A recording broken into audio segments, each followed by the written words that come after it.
Hi everyone, welcome back to Baking with Miss Manzo. Today's recipe is called brownies in a cone, and it's exactly what it sounds like. We're going to be making brownies inside an ice cream cone. So I want you to take a look at the next screen to get an idea of what it is that we're going to be making today. Today's recipe are brownies in a cone. This is example of what our brownies in a cone will look like. I hope you enjoy the recipe, and I can't wait to hear if you make them at home. So Enjoy. what we're doing today, as I said, is our brownie cones. You just were able to get a chance to take a look at what they're going to look like once they're finished. As always, we have our ingredients for food ingredients and the cooking supplies that we're going to be using. So the cooking supplies, we have our mix of brownies. And again, it could be any brand of brownies that you want. I chose Duncan Hines. I got the family style. The recipe, you can either use the smaller box or this one. It's entirely up to you. Additionally, we have our cones that we're going to be making our brownies and putting them into these cones. Some other ingredients that we have, you would follow the ingredients and the directions on the back of the box in order to prepare your brownies the proper way. So this recipe calls for 3 large eggs, which I have here in my bowl. I also have the little bowl that we break each individual egg into before putting it into the mixture so we don't get any shells into our main mixture. It calls for water, a quarter of a cup or a fourth of a cup of water, and vegetable oil, which we've used before. It calls for a half a cup. So we have our measuring cup that we're going to be measuring our liquids, our oil and water in to add into our mixing bowl along with our brownie mix and getting it all together ready for our cones. And then they go in the oven. So as always, since the oven is involved, an adult needs to be with you while making this recipe. So before we get started, as always, we want to make sure that we wash our hands really well, especially because we're handling food. For me, anytime I'm using eggs, 9 out of 10 times I always get a shell. So I'm going to have to use my fingers along with the other piece of the shell to remove the excess shell. So I make sure that my hands are super clean before I begin baking. Let's head over to the sink. So we're at our sink.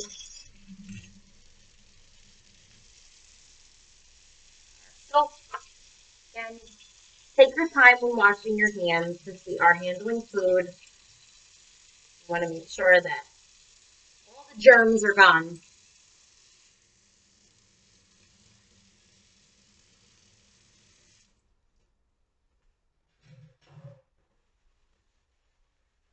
And we are now ready to bake. Begin mixing. Our hands are nice and clean. We're ready to prepare our brownie mix. So when I was reading off the ingredients before, you have an option depending on the consistency of your brownies. If you want a more fudgy brownie, you only would use 2 eggs. If you want more of like a cake-like brownie, you would want 3 eggs. So because we do want it to kind of stay a little bit more firm, we're going to use 3 to make them like a cake instead of super fudgy. So I'm going to open my mix.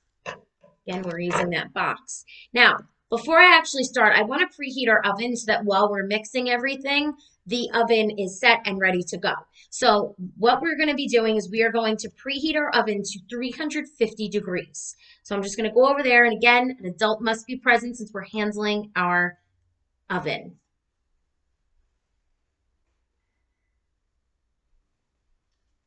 So we'll let that heat up and we're ready to begin mixing our brownies mix. So you can get any type of a large mixing bowl just so that we can fit all of the ingredients needed to make our brownies. So I'm going to do my eggs. And again, because we're doing the cake-like eggs, we're going to use 3 of them. I have my separate bowl. I have to get my napkin.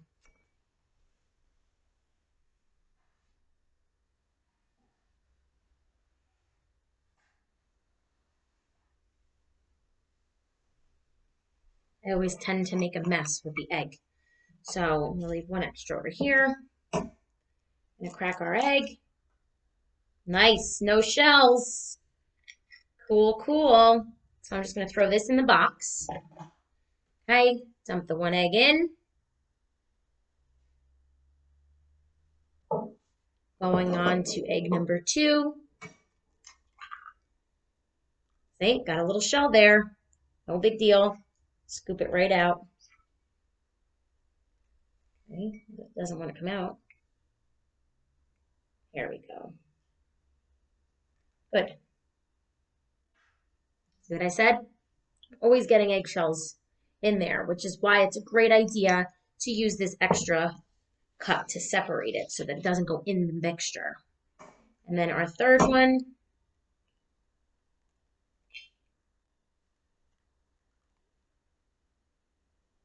Sometimes I can't tell if it's an egg or part of the shell or part of the egg, but that one was part of the egg. So we have our 3 eggs nicely in our bowl. Okay, so we have our next step, which calls for water. Now the recipe, again, I'm referring back to my list. It calls for 1/4 or 1/4 cup of water. So I'm going to go to the sink and fill up 1/4 of a cup.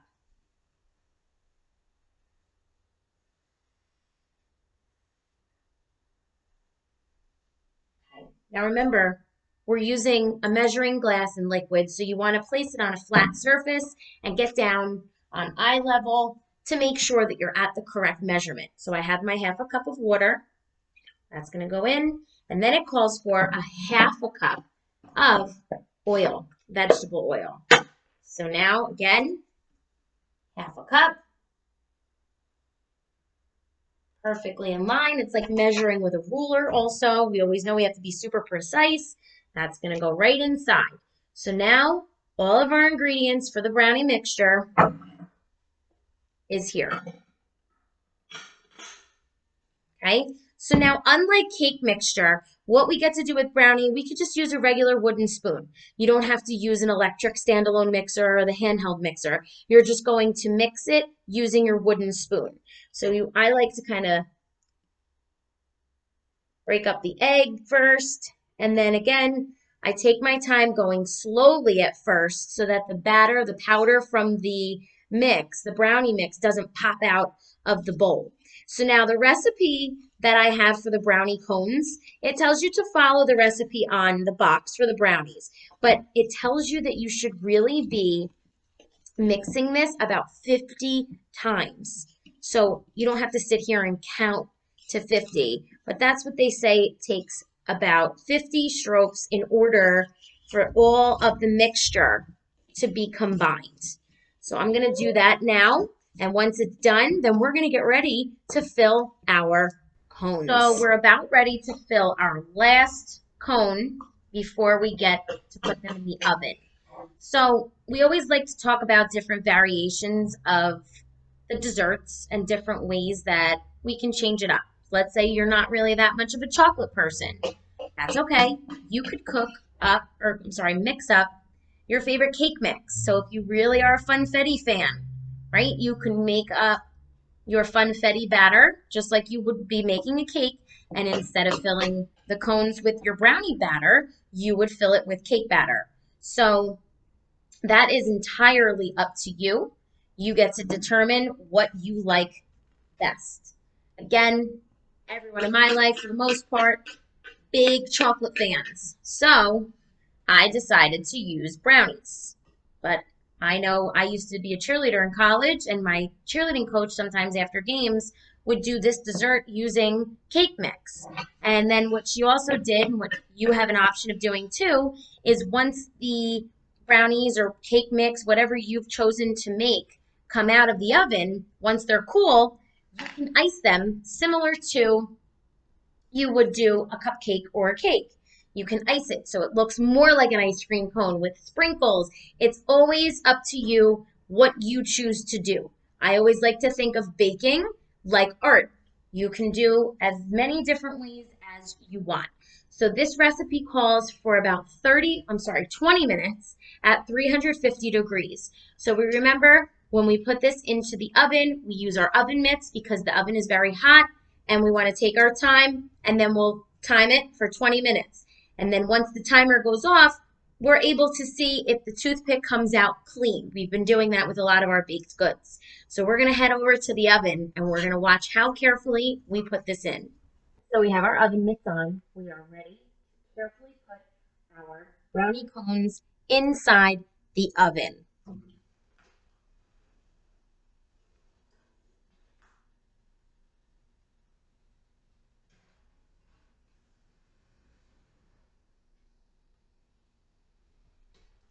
Again, when dealing with the oven, you want an adult present. You want the adult to assist you in placing whatever it is that you're baking inside the oven. So I just put them in. Like I said, the recipe calls for 20 minutes. So that's what I'm putting on my timer right now. And when the timer goes off, we'll open the oven using our toothpick to see if the brownie batter is fully cooked. And a way to tell is if we remove the toothpick and is no batter on it at all, we know that our brownie cones are ready to cool and then get to enjoy. So while we're waiting for these to bake in the oven, I want you guys to take a look at another story that involves a mouse and a brownie. Take a listen and we'll come back and check on our brownie cones. Enjoy! Okay, boys and girls, similar to if you give a mouse a cookie, dealing with today's recipe where we made our brownie cones, we have if you give a mouse a brownie. Take a listen.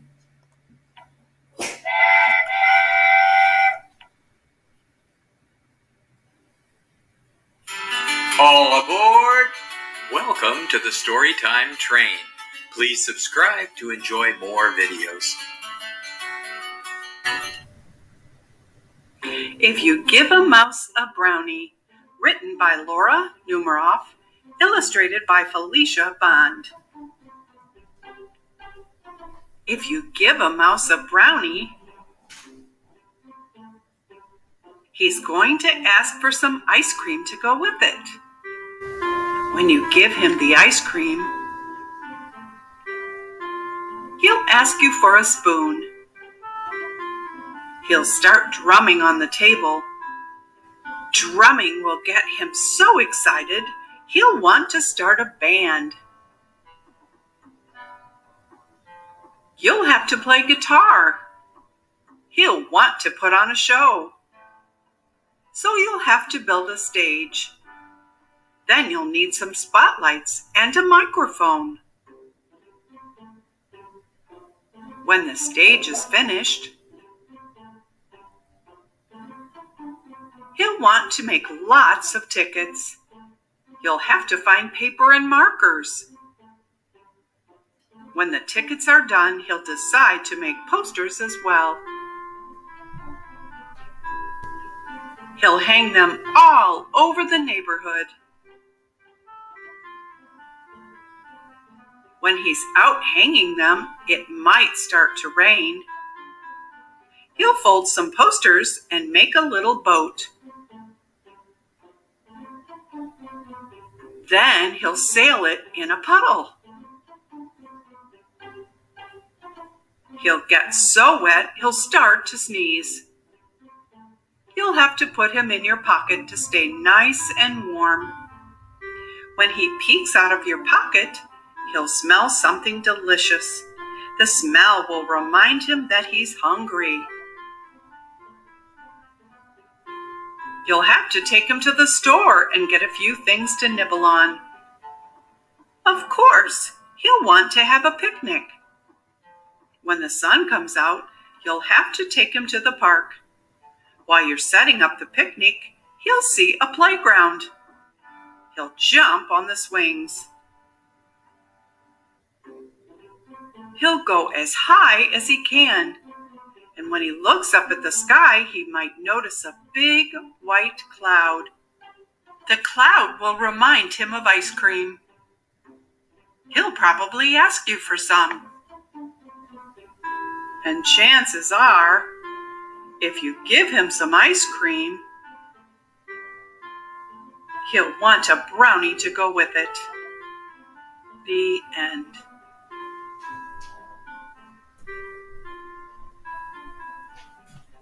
Thanks for riding the Storytime train. So we're just waiting now.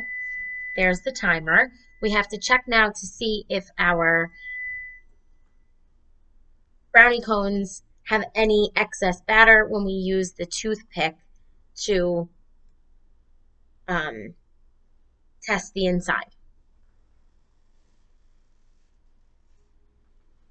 So we have our toothpick.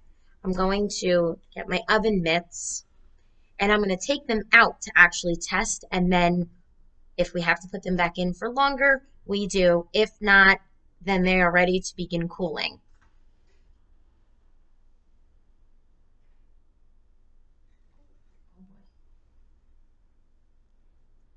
Toppled over a bit. Okay. So I'm going to use my toothpick. So we're going to test it out now to see. No batter. So if you look, not that cool. Hot, I mean, look how cute. They, depending on how much we filled them, determines how much they pop over the top. So as I said before, you have the option now. If you want to let them cool and get some icing, you can put some icing on it. You can use whipped cream to make it look more of, an ice cream cone with some sprinkles. Whatever variation you want to do is totally up to you. So for these, I'm just going to let these cool, and then I'm going to be giving them out to everyone in my life who likes chocolate. So I hope you guys enjoyed the show. Don't forget to be your own food critic at the end. If you have any questions or comments, make sure you send me a message. I'll see you on the next show. Bye.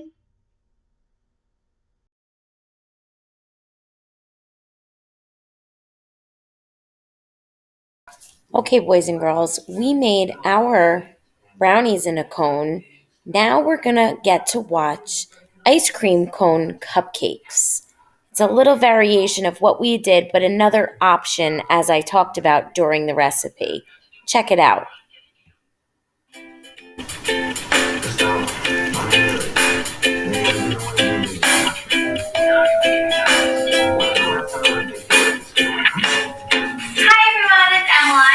Today I'm going to be showing you guys how to make ice cream cone cupcakes. I'm really excited for these because I feel like every kid has made these at some point in their life.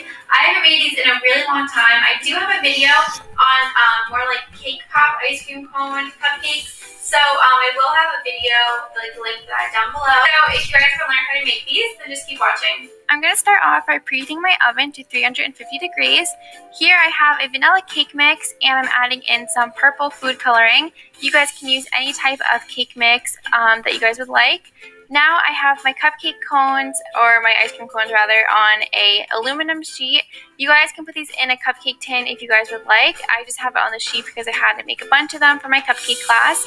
So here I'm just taking an ice cream scoop and just putting one scoop into the cones. And as you guys can see, I just fill it until the neck of the ice cream cones.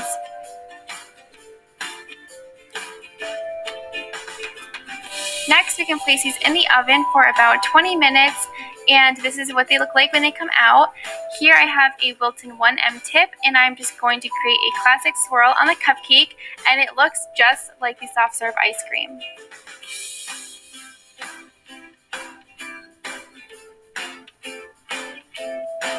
You guys can, of course, make this brown or white, the frosting, to look more like chocolate or vanilla ice cream, but I wanted to do more of a fun, girly look.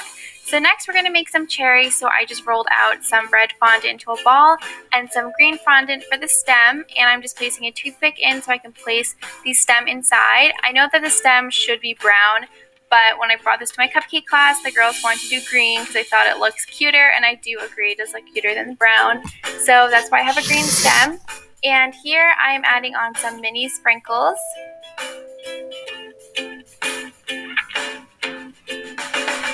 And for the back one, I am adding on some normal size sprinkles, and here I'm adding on some white pearls.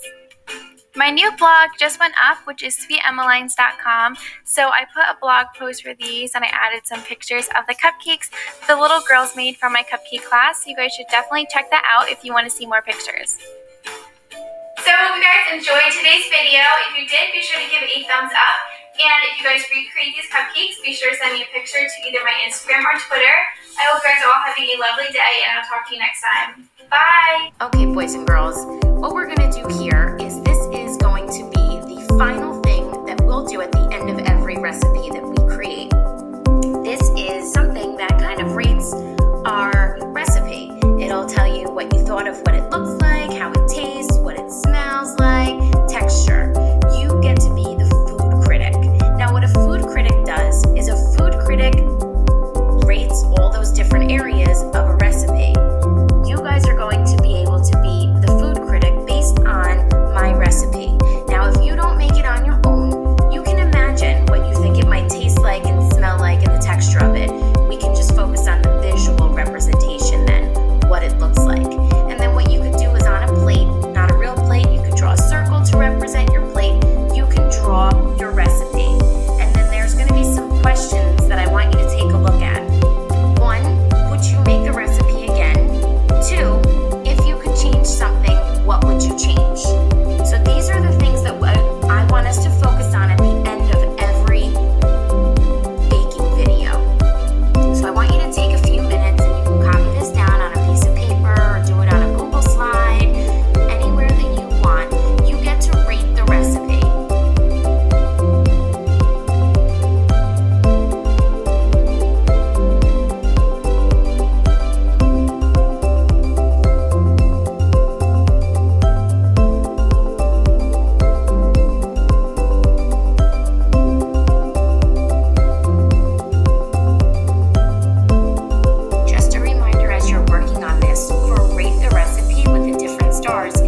Great job today.